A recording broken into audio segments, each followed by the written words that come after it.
அர்ஜுனா அர்ஜுனா என்று சொன்னால் அந்த இடி முழக்கம் முழங்காது. அர்ஜுனா என்ற வார்த்தை சொன்னால் போதும், தமிழர்கள் ஏன் அந்த நாடாளுமன்றத்திலே அர்ஜுனா என்றால் போதும், அந்த நாடாளுமன்றமே ஸ்தம்பித்து போகும். அந்த அளவில் முழங்குகிறார். அந்த இடி முழக்கத்தையே நடுங்க வைக்கின்ற அர்ஜுனா என்றால் அவருடைய இடி முழக்கம், அவருடைய குரல் முழக்கம்.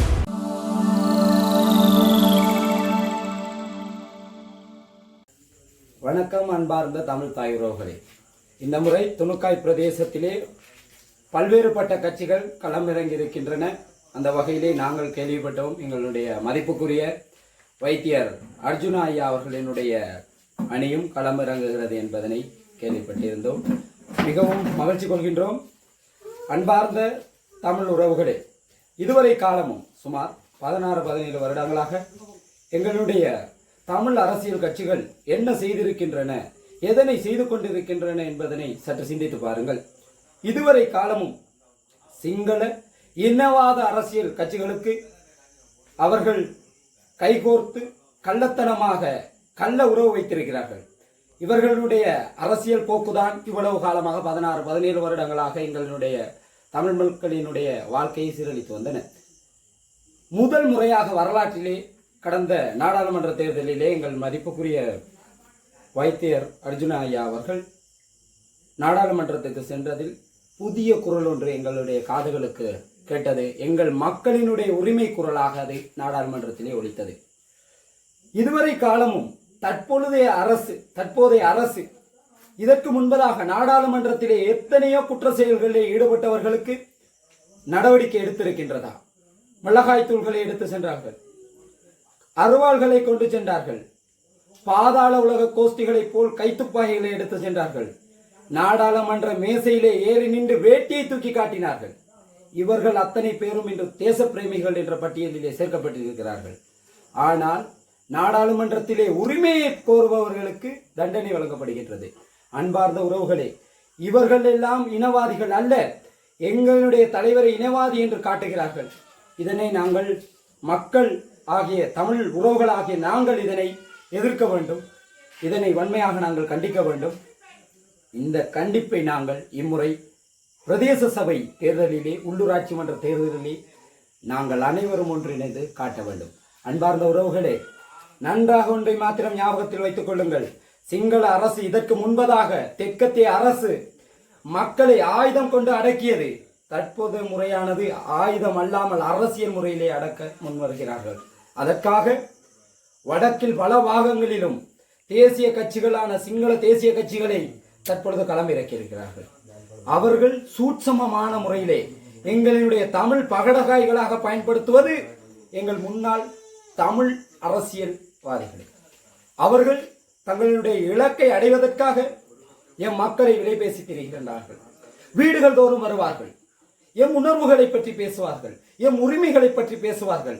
கட்டப்பட்ட வீடுகள் இன்னும் பூரணப்படுத்தப்படவில்லை என்று இந்த வன்னிப்பகுதியிலே பேசுவார்கள்.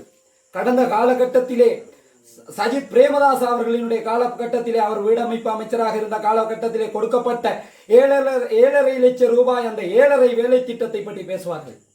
அவை அனைத்து நம்பிக்கொண்டு நாங்கள் வாக்களித்தோம் என்றால் எங்களுக்கு நாங்களே சயனைட் குப்பியை வாயில் வைத்து சப்போதற்கு சமம் என்பதனை நான் உங்கள் மத்தியிலே கூறிக்கொள்ள விரும்புகின்றேன். ஆகையினால் அனைத்து தமிழ் தாய் உறவுகளும் மண்ணின் மைந்தன் ஒருவரை ஆதரியுங்கள். ஆனால் மண்ணினுடைய மைந்தன் என்று சொல்லிக்கொண்டு மண் தேசப்பற்றை பேசிக்கொண்டு அவர்கள் செய்கின்ற விடயங்களையும் சற்று சிந்தித்து பாருங்கள். அந்த வகையிலே நான் உட்பட எங்களுடைய குழுவினர் இம்முறை வைத்தியர் அர்ஜுனா அவர்களை தெரிவு செய்திருப்பதற்கான காரணம் அவர்களுடைய தெளிவான பயணம், அவருடைய தெளிவான போக்கு. பலர் பலவிதமாக விமர்சனம் செய்யலாம். நாங்கள் எங்கு சென்றாலும் எங்களுடைய பயணத்திலே குறிக்கோளோடு இருக்கின்றோம் என்பதனை கடந்த சில வாரங்களாக அவர்களுடைய உரையிலே நாங்கள் காணக்கூடியதாக இருக்கின்றது. ஆகையினால் அன்பார்ந்த தமிழ் தாய் உறவுகளே, அனைவரும் சிந்தியுங்கள். வாக்களிப்பதற்கு முன்பதாக நன்கு சிந்தித்து பாருங்கள். மதிப்புக்குரிய நாடாளுமன்ற உறுப்பினர் ராமநாதன் அர்ஜுனா அவர்களை ஆதரிக்கும்படி மிகவும் அன்போடு கேட்டுக்கொள்கின்றோம். சிறு வயதிலே எங்களுடைய தாய் தந்தையர் சொல்வார்கள், மழை பெய்யும் பொழுது வானத்திலே மின்னல் அங்கே மின்னல் வெளிச்சம் ஏற்பட்டு இடிமுழக்கம் வரும் பொழுது அர்ஜுனா அர்ஜுனா என்று சொன்னால் அந்த இடிமுழக்கம் முழங்காது என்று. நாங்கள் அதனை நம்புவதில்லை. ஆனால் இன்று தமிழர்கள் அர்ஜுனா என்ற வார்த்தை சொன்னால் போதும், தமிழர்கள் ஏன் அந்த நாடாளுமன்றத்திலே அர்ஜுனா என்றால் போதும், அந்த நாடாளுமன்றமே ஸ்தம்பித்து போகும். அந்த அளவில் முழங்குகிறார். அந்த இடி முழக்கத்தையே நடுங்க வைக்கின்ற அர்ஜுனா எப்படிப்பட்டவரோ அதை விட ஒரு படி மேல் எங்களுடைய வைத்தியர் அர்ஜுனா என்று நினைக்கின்றேன். ஏனென்றால் அவருடைய இடி முழக்கம், அவருடைய குரல் முழக்கம் இன்று தேசம் முழுவதும் தமிழ் மக்களுடைய மனங்களிலே முழங்கிக் கொண்டிருக்கின்றது. ஆகையினால் நாங்கள் வைத்தியர் அர்ஜுனாவை தெரிவு செய்வோம். குறிப்பாக இம்முறை நாடாளுமன்றத்திலே மதிப்புக்குரிய அந்த சபையானது எம் தமிழ் மக்களுக்கு ஒரு மிகப்பெரிய ஒரு துரோகத்தை செய்திருக்கின்றது. காரணம் என்னவென்றால், எங்களுடைய வைத்தியர் அர்ஜுனா அவர்கள் தமிழ் மக்களுக்காகவும் தமிழர்களுக்காகவும் குரல் கொடுப்பவர். அண்மை காலங்களிலே பார்த்தால் இது திட்டமிடப்பட்ட ஒரு சதி, ஒரு கனகால திட்டமாக, அது ஒரு நீண்ட கால ஒரு திட்டமிடப்பட்ட சதியாகத்தான் இதனை நாங்கள் கருத்தில் கொள்கின்றோம். ஏனென்றால் நாடாளுமன்றத்திலே அவர்களுடைய காணொலியை நேரடி ஒளிபரப்பு தடை செய்யப்பட்டிருக்கின்றது. இந்த தடை செய்யப்பட்டதனுடைய உள்நோக்கம், நாங்கள் தற்பொழுது சந்தித்து வருகின்ற பிரதேச சபையிலே வேட்பு மனுக்கள் நிராகரிக்கப்படுவது. இந்த வேட்பு மனுக்கள் நிராகரிக்கப்படுவதனுடைய முதல் காரணம், தமிழர்களினுடைய பேராதரவு கொண்ட மதிப்புக்குரிய ராமநாதன் அர்ஜுனா அவர்கள் இம்முறை பிரதேச சபை தொகுதிகளிலே பெருவாரியான வெற்றியை பெற்றால் தமிழர்களினுடைய ஆளுமை அதிகரிக்கும் என்பதனை கருத்தில் கொண்டு இந்த திட்டமிடப்பட்ட சதியை சில நரி கும்பல்கள் திட்டமிட்டு கொடுத்துத்தான் இந்த வேலையை செய்திருக்கின்றார்கள். இன்னும் ஒரு முக்கிய விடயம், நேற்றைய தினம் இலங்கைக்கு வருகை தந்த எங்களுடைய மாண்புமிகு பாரத பிரதமர் கௌரவ நரேந்திர மோடிஜி அவர்கள் வருகை தந்த பொழுது அவர் தமிழர் மீது பற்று கொண்டவர், தமிழ் மக்கள் மீது பற்று கொண்டவர். நாடாளுமன்ற உறுப்பினர்களை நேற்றைய தினம் சந்தித்தார். அவர் தமிழர் மீது பற்று கொண்டவர், தமிழ் மக்கள் மீது பற்று கொண்டவர். நேற்றைய தினம் நாடாளுமன்ற உறுப்பினர்களை சந்தித்தார். அதிலும் குறிப்பாக தமிழ் நாடாளுமன்ற உறுப்பினர்களை சந்தித்தார். அந்த நேரத்திலே எங்களினுடைய வடமாகாணத்தை பிரதிநிதித்துவப்படுத்தி தமிழரினுடைய குரலாக இன்று நாடாளுமன்றத்திலே ஓங்கி ஒழித்துக் கொண்டிருக்கக்கூடிய வைத்தியர் ராமநாதன் அர்ஜுனா அவர்களுக்கு அழைப்பு விடுக்காதது ஏன் அழைப்பு விடுக்கவில்லை? எம் மக்கள் திட்டமிட்டு நசுக்கப்படுகின்றார்கள் என்பது இதனூடாக எங்களுக்கு தெல்லுற விளங்கப்படுகின்றது. அன்பார்ந்த உறவுகளே, இந்த காலகட்டத்திலே உங்களுக்கு முகம் தெரியாத பலரும் உங்களை நாடி வருவார்கள். முகம் தெரியாத பலரும் நாடி வருவார்கள். நான் இந்த ஒரு வார காலமாக எங்களுடைய துணுக்காய் பகுதியிலே பார்க்கின்றேன். தற்போதைய இந்த சிங்கள தேசிய அரசு தங்களுடைய அரச வாகனங்களை உபயோகித்து தேர்தல் பிரச்சாரங்களை கள்ளத்தனமாக ஈடுபட்டு வருகிறார்கள். நான் நினைக்கின்றேன், துணுக்காய் பிரதேச செயலக பிரிவிலே இதுவரை காலமும் நாங்கள் ஒரு கூட்டுறவுத்துறை அமைச்சர் வருகை தந்ததை கேள்விப்படவில்லை. ஆனால் ஒரு வாரத்துக்கு முன்பதாக நீங்கள் துணுக்காய் பிரதேச செயலக பிரிவிலே ஐயங்கன்குள கிராமம், புத்துவட்டுவான், பழைய முருகண்டி உட்பட துணுக்காயில இருக்கக்கூடிய பல்வேறுபட்ட கிராமங்களுக்கு அந்த கூட்டுறவுத்துறை அமைச்சர் வந்திருக்கின்றார். அங்கே இருக்கக்கூடிய அபிவிருத்தி திட்டங்கள் எதனை நாங்கள் முன்னெடுக்க வேண்டும், எவ்வாறான திட்டங்கள் எதிர்காலத்தில் முன்னெடுக்கப்படவிருக்கின்றன போன்ற விடயங்களை மக்களுடன் ஆலோசித்திருக்கின்றார். ஏன் இதனை இவர்களினுடைய இத்தனை மாத அரசியலிலே ஆரம்பத்தில் அதனை முன்னெடுக்கவில்லை? இவர்கள் தேர்தலை இலக்காக வைத்து தமிழர்களின் வாக்குகளை பெற்று பெருவாரியாக தமிழர்களினுடைய வாக்குகளை பெறும் பட்சத்திலே தற்பொழுது இந்த அரசை சிங்கள மக்கள் நிராகரிக்கின்ற பொழுது தமிழர்களினுடைய வாக்கை வைத்து அவர்கள் மீண்டும் அந்த உச்ச பீடத்திலே அமரலாம் என்பதுதான் அந்த அரசினுடைய இலக்காக இருக்கின்றது. தமிழர்கள் ஒரு காலமும் அபிவிருத்திக்கு தடையானவர்கள் அல்ல, இவர்கள் நாட்டை அபிவிருத்தி செய்வர்களும் அல்ல என்பதனை மக்கள் உணர்ந்து கொள்ள வேண்டும்.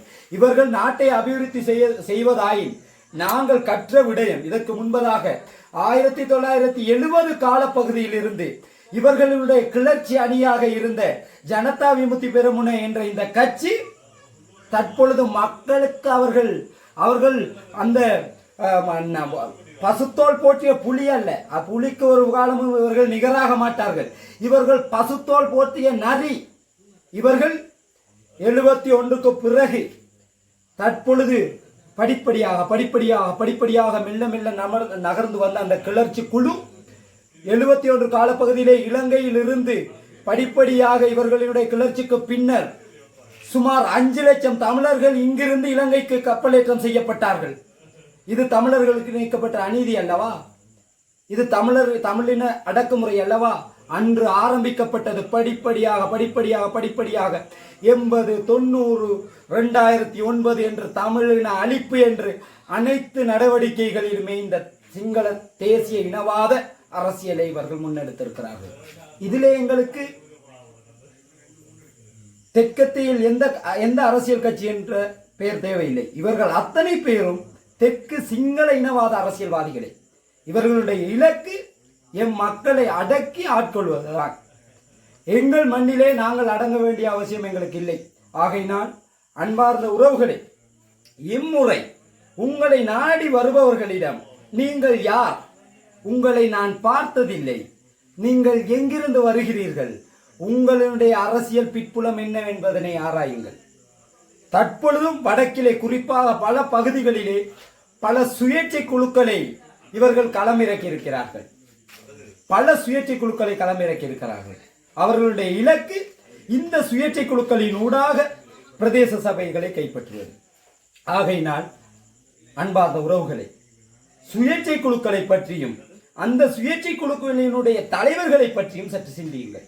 சிந்தித்தே உங்களுடைய வாக்குகளை அளிக்க வேண்டும். நாங்கள் இம்முறை மதிப்புக்குரிய வைத்தியருடன் இணைந்திருப்பதற்கான நோக்கம், எமக்காக குரல் கொடுத்து தனி ஒருவனாக களமிறங்கிய ஒருவர். இந்த சந்தர்ப்பத்திலே நாங்கள் அவர்களுடைய கரத்தை பலப்படுத்தாவிட்டால் அது நாங்கள் செய்கின்ற மிகப்பெரிய தவறாகும். ஆகையினால் நாங்கள் வாக்களிக்கின்ற பொழுது சிந்தித்து வாக்களிக்க வேண்டும். நாங்கள் இவருக்குத்தான் வாக்களியுங்கள் என்று சொல்லவில்லை. உங்கள் மனங்களை சற்று தொட்டு பாருங்கள், உங்கள் மனசாட்சிகளிடம் கேட்டு பாருங்கள். 15 வருடம் இந்த இனவாதம் பேசக்கூடிய அரசியல்வாதிகள் எதனை செய்தார்கள், என்னதை மக்களுக்கு பெற்றுக் கொடுத்தார்கள் என்பதனை சிந்தித்து பாருங்கள். கொழும்பிலே லக்ஸரி வீடுகள், சுபபோக வாழ்க்கை வாழ்ந்து கொண்டிருக்கக்கூடிய அரசியல்வாதிகள் யார் என்று சிந்தித்து பாருங்கள். அவர்கள் எம் மக்களின் வாக்குகளை பெற்றுக்கொண்டு அங்க நாடாளுமன்றம் சென்றவுடன் கொழும்பிலே லக்ஸரி வாழ்க்கை, ஏசி பூட்டிய வீடுகள் வாங்குகிறார்கள். கொழும்பு நகரிலே வீடுகள் வாங்கி அவர்களுடைய பிள்ளைகள் அங்கே கொழும்பிலேயும் வெளிநாடுகளிலும் பலிக்கின்றது. எங்களுடைய பிள்ளைகள் இன்னும் சீரழிந்த வண்ணமே உள்ளார்கள். இந்த வன்னி மண்ணிலே பிறந்த அத்தனை பிள்ளைகளும் இன்னும் பாடசாலை செல்கின்றார்கள். அவர்கள் உயர்தர கல்வியிலே இன்னும் எங்களுடைய கிராம பகுதிகளை வந்து பாருங்கள்.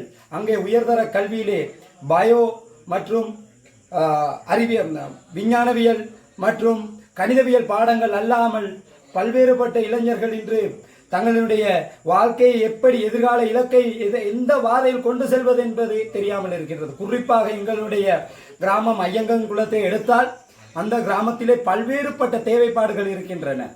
ஆனால் இப்பொழுது அரசியலிலே களமிறக்கப்பட்டுள்ளவர்கள் அந்த மக்களினுடைய தேவைப்பாடை குறிப்பாக கருத்தில் கொண்டவர்களா என்பது கேள்விக்குறி.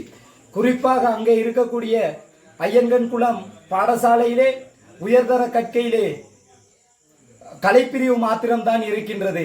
ஆனால் அங்குள்ள மாணவர்கள் கலைப்பிரிவை கற்க வேண்டுமாயின் மல்லாவியோ அல்லது கிளிநீச்சியோ செல்ல வேண்டும். அவர்கள் அங்கு சென்று தங்களுடைய கல்வி நடவடிக்கைகளிலே ஈடுபடுவதற்கு போக்குவரத்து வசதி இல்லை. அங்கிருந்து பிள்ளைகளை தங்களுடைய வாகனங்களிலே கொண்டு போய் அல்லது ஒரு வாகனத்தை அயர் பண்ணி கொண்டு போய் வெளியிலே பிள்ளைகளை கற்பிக்க வைப்பதற்கோ பெற்றோர்களிடம் வசதி இல்லை. அப்படி வசதி வாய்ப்பு இருப்பவர்களினுடைய பிள்ளைகளும் வாழ்க்கை அங்கே தெருவிலே தான் இருக்கின்றது. அப்படி வசதி வாய்ப்பு இருக்கக்கூடிய ஒரு சில பிள்ளைகளினுடைய பெற்றோர்கள் தங்களுடைய பிள்ளை கற்றுவிட்டது, உயர்தரம் படித்து விட்டது, பிள்ளைக்கு ஒரு தொழில் இல்லை, அங்கே பாலங்கள் வழியாக நின்று கொண்டு இருக்கிறார்கள், அவர்களை பற்றி விமர்சிக்கிறார்கள்.